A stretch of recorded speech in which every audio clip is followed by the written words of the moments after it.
आपने घरों, हॉस्पिटल या फिर नर्सिंग होम में बच्चों के जन्म के बारे में सुना ही होगा, जिसे एक जीवित औरत जन्म देती है।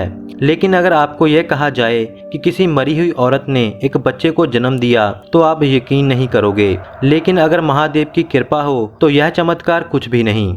आज की हमारी इस वीडियो में जानिए कि एक मरी हुई औरत ने कैसे एक बच्चे को जन्म दिया और बाद में उस बच्चे ने जो भी किया उसे देखकर सभी की आंखें फटी की फटी रह गई और जिले के डीसी मंत्री भी इस चमत्कार को मानते हुए हर हर महादेव करने लगे।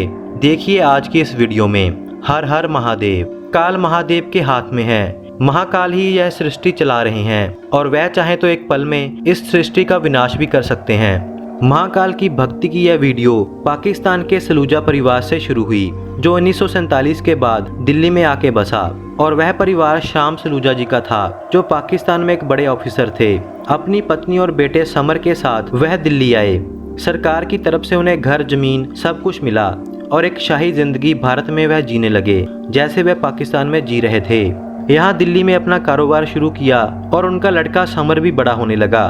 देखते ही देखते समर की शादी आगरा की ज्योत्सना से की। अब ज्योत्सना ने अपने परिवार की काफी सेवा की और महादेव की भक्ति बचपन से ही उसके मन में थी। धीरे धीरे समय बीता और शाम सलूजा को एक दुख सताने लगा। दुख कैसा कि घर बार, नौकर चाकर, कारोबार, पैसा सब कुछ था, लेकिन समर के विवाह के 4 साल बाद भी उनके घर कोई औलाद नहीं हुई। और यही दुख शाम सलूजा को सताने लगा कि उनके बाद उनका वंश यहीं पर खत्म हो जाएगा।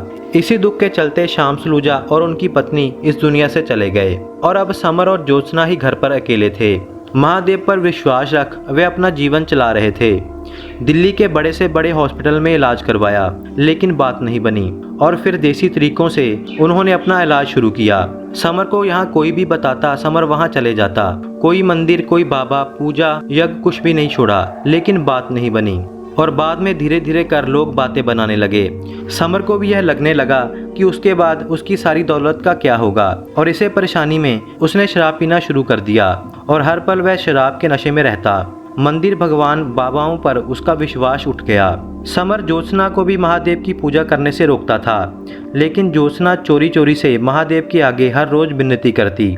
एक दिन एक साधु पुरुष उनके घर आए। उन्होंने ज्योत्सना को कहा कि वे केदारनाथ जाने के लिए आए हैं और केदारनाथ जाने के लिए उनकी सेवा मांगने लगे। ज्योत्सना ने कहा कि बाबा, मैं सेवा तो जरूर दूंगी, लेकिन मेरे पति के आने से पहले पहले यहाँ से चले जाओ। बाबा ने कहा कि ऐसा क्यों? तो ज्योत्सना ने सारी बात बताई। सारी बात सुन बाबा ने कहा कि यह तुम्हारी सेवा शिव के चरणों में जा रही है। अब बताओ महादेव से तुम्हारे लिए क्या मांगूं?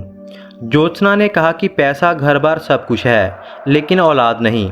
मुझे लगता है कि मेरी किस्मत इतनी खराब है कि मैं अपने जीवित रहते अपनी औलाद का मुंह तक नहीं देख पाऊंगी। बाबा ने कहा कि तुमने इतने साल महादेव की सेवा की और अब महादेव के चरणों के लिए तुमने सेवा भी दी है। यह तो सच है कि तुम अपने जीवित रहते अपने संतान का मुंह नहीं देख पाओगी, लेकिन तुम्हारे घर औलाद जरूर होगी, फिर चाहे तुम उसका मुंह देख पाओ या फिर नहीं। इतनी बात कहकर वह बाबा वहां से चले गए। कुछ महीने बीतने के बाद ज्योत्सना को लगा कि अब उनके घर बच्चा पैदा होगा। जब जांच करवाई तो सच में ही उनके घर में बच्चा आने वाला था। अब घर में खुशी थी। समर ने शराब के नशा भी छोड़ दिया और धीरे धीरे बच्चे के जन्म का समय नजदीक आने लगा। घर में एक अच्छी दाई को पहले से ही रख लिया। कुछ दिनों के बाद ज्योत्सना ने समर को बताया कि एक बाबा हमारे घर पर आए थे। उन्होंने मुझे कहा कि तुम्हारे घर औलाद तो जरूर होगी, लेकिन तुम उसे देख नहीं पाओगे। मुझे लगता है कि शायद मैं बच्चे को जन्म देकर मर जाऊंगी। समर ने कहा कि ऐसा कुछ नहीं होगा, लेकिन ज्योत्सना को बाबा की बातों पर पूरा यकीन था। जब एक दिन ज्योत्सना को दर्द हुआ तो दाई ने काफ़ी कोशिश की, लेकिन दाई से बात नहीं बनी और उसके बाद उसे हॉस्पिटल ले जाया गया। जब हॉस्पिटल पहुंचे तो डॉक्टर ने कहा कि इसकी मौत तो 20 मिनट पहले ही हो चुकी है और जितने समय से इसकी मौत हुई है इसका बच्चा भी मर चुका होगा। अब एकदम से सब कुछ खत्म हो गया। पहले तो बीबी थी और अब ना तो बच्चा और ना ही बीबी। बाद में घर लेकर आए, अंतिम रस्मों की तैयारी की। सभी साक संबंधी रिश्तेदार दुखी थे। चिता पर लेटाया गया और आग लगा दी गई। आग की बड़ी बड़ी लपटें उठने लगी। समर सोच ही रहा था कि बाबा का वचन कभी झूठा नहीं पड़ सकता कि अचानक से चिता गिर गई। चिता की लकड़ियां बिखर गई और आग की गर्मी से ज्योत्सना का पेट फटा और उसका बच्चा बाहर आकर गिरा। औरतों ने बच्चे को उठाया और साफ किया। दोबारा से चिता बनाई गई। जब बच्चे को देखा तो वह सांस ले रहा था। बच्चे को हॉस्पिटल ले जाया गया तो बच्चा बिल्कुल ठीक था।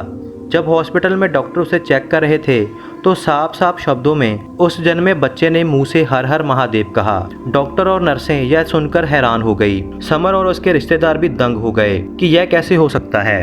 अगले 1 महीने तक हर दिन वह बच्चा हर हर महादेव दिन में एक बार जरूर बोलता, जिसे सुनकर सभी हैरान थे। यह बात इतनी फैल गई कि उस समय के मंत्री, डीसी, सभी बड़े बड़े अफसर यह सुनने के लिए वहां आते थे। बाद में समर ने अपनी कुछ जगह महादेव के नाम पर गरीबों को घर बनाने के लिए दी। सो इस तरह से महादेव ने कभी ना सच होने वाली चीज को सच कर दिया। यही है महादेव की महिमा। हर हर महादेव।